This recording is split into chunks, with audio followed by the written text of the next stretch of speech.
तर मित्रांनो, बुद्धांच्या शिकवणींवर आधारित हे 5 मंत्र पाळाल तर यश तुमचं होईल. स्वप्न मोठी ठेवा आणि योग्य मार्ग निवडा. सातत्याने मेहनत करा. मनावर नियंत्रण ठेवा. स्वतःवर विश्वास ठेवा. वर्तमानात जगा आणि वेळेचा सन्मान करा. भूतकाळाबद्दल शोक करू नका. भविष्याची चिंता करू नका.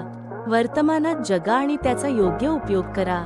जो आपल्या वेळेचा सन्मान करतो तोच यशस्वी होतो. भूतकाळ गेला, भविष्य अजून आलं नाही, त्यामुळे आताच योग्य कृती करा.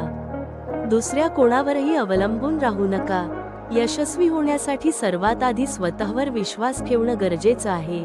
स्वतःच्या क्षमतेवर शंका घेऊ नका. लोक काय म्हणतील याकडे लक्ष देऊ नका.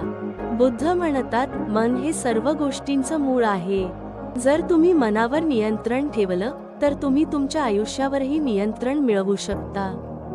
रागावर आणि भीतीवर नियंत्रण ठेवा. सकारात्मक विचारांचा सराव करा.